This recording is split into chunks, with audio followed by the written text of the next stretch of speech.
in absence of all of that, you have been keeping busy. I mean, you've pretty much given your Quentin Guitar Corner a massive push, even going so far as to do like Twitch streams and all that. Yeah. I mean, changing the subject slightly. First of all, how did the Guitar Corner come about, and sort of how has it sort of evolved since then? Because I know it's kind of branched out and gotten a massive following since then. Well, basically, like it started, I think, in 2017. I had some things that were happening, personal stuff, and I was just like, you know what, I bought a camera, I'm gonna use it. And I remember contacting you, and I was like, all right, how do I use this fucking thing?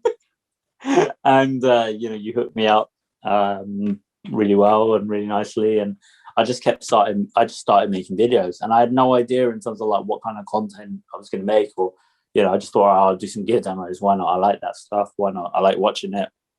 The guitar itself is completely hand built, and it's made famous by the one, the only James Hetfield of Metallica. The guitar features a Honduran mahogany body and neck with pre-stressed graphite spars and a dual-acting truss rod in the neck.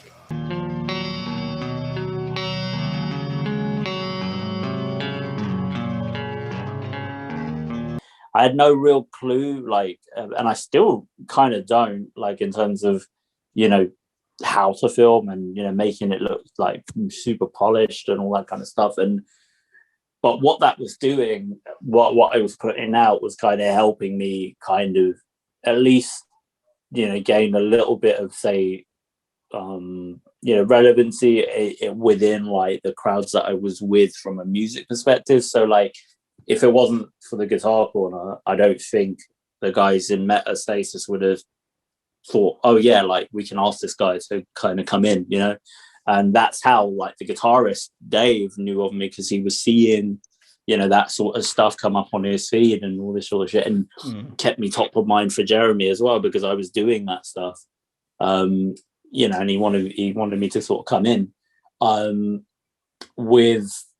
And then obviously with Red Method doing what it was doing, I just couldn't commit to making videos, like a lot of them or anything. And by that point, like, there's been a big shift in terms of how people consume entertainment, right? And then I think around June last year, I was just like, you know what, I'm going to start again. I'm just going to start putting out videos. And so I started off doing one a week for like 6 months. And then this year I was like, no, fuck it.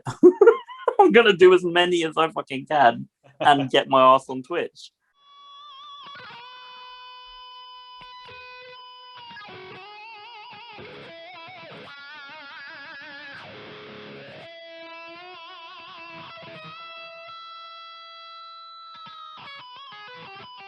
And yeah, that's what I've been doing, man. And it's been good doing it. Definitely, it's been a learning curve, because like so much has changed, man. Like with the way that like TikTok has come into play, and people are watching vertical videos more than they tend to watch other things. And in terms of how videos cut through now amongst audiences.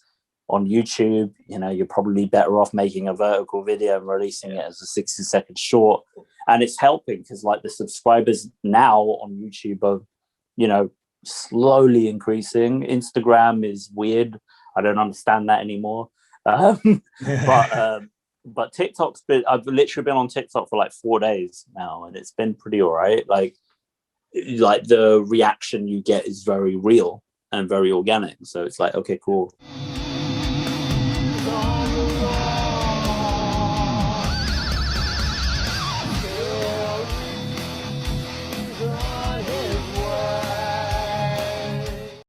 But that's been good.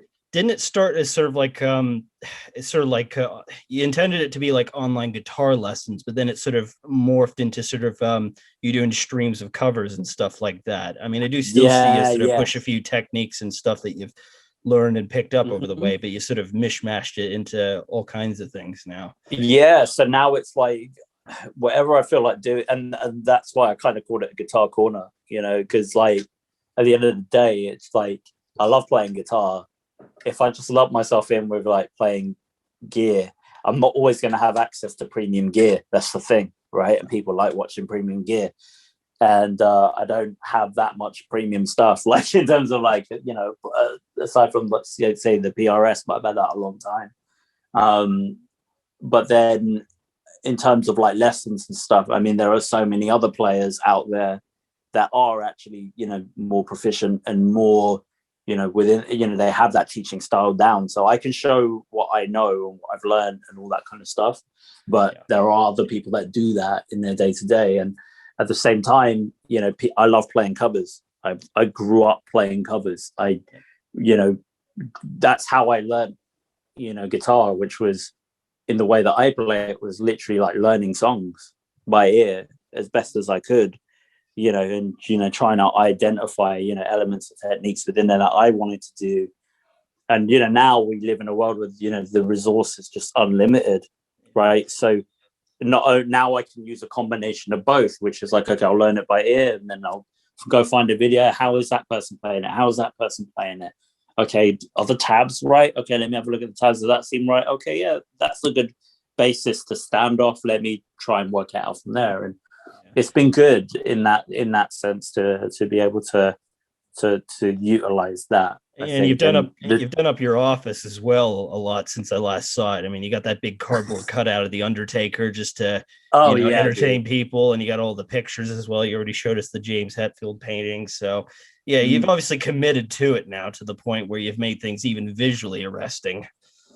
Yeah, that's what it is, right? I mean, it's such a weird thing because nowadays when people want to watch stuff, they want to watch it with the with the element of some sort of presentation there. Everything is presented as like a package, and this is what I've been learning more from Red Method. You can't just, it doesn't matter if it's the greatest song in the world, It's the same with Metallica. Metallica could literally package a turd, right? But if they package that turd well, it will sell. Saint Anger comes to mind. Yeah, dude, 1 million albums. Like, well, there you go. Like, in the first month or something stupid. Like, you know what I mean? But then that was a different time and all that kind of stuff. But like at the same time, people want to see that. And before I was always playing in just like a plain room and just thinking, well, people are going to want to listen to me play. But that's not it. That's not strictly the case anymore. People kind of watch music now. And with the way that music has become more and more throwaway, it's more about the personality. It's more about what's behind it. Sure, obviously, if I screw up and play some bullshit and release it, I'm going to get called out on it, like 100%. But at the same time, I'm trying to think less about, okay, like, am I 100% perfect on this? That's not saying that I'm not like highly strung anymore, because I still am. But like, it's more about, okay, like, I got to make it look like people want to watch this. You know what I mean? And even like the Undertaker being a talking point, man. I mean, he's my favorite WWE wrestler, like ever. And I've even got the mini toys like here as well.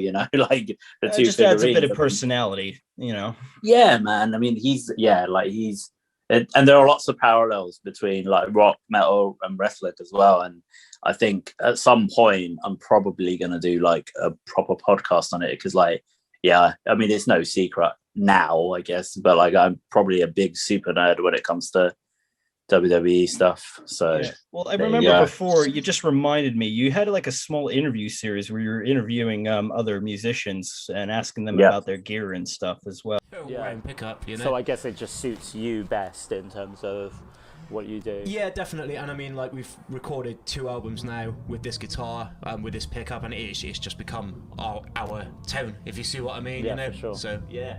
Sure. And what fretboard is that? Is that ebony? Or? Yeah, it's an ebony fretboard. I don't think you can get many ebony fretboards anymore. Right. But it's an old ebony one. But yeah, it's great, to be honest. I mean, if you're a shredder, this guitar is probably not for you. But if you're just all about chun as I am, it's fucking perfect, really. Awesome, man. Yeah. Awesome. It's just a 1 volume knob, no switching, just string through body. It's very, very utilitarian. I quite like it. It's very, very, just for the throat. I quite like that. Yeah, definitely, man. Yeah, turn it up. Fucking here you go. Here's a metal tone. For sure, John. for sure. Well, do you think that'll make a comeback at some point?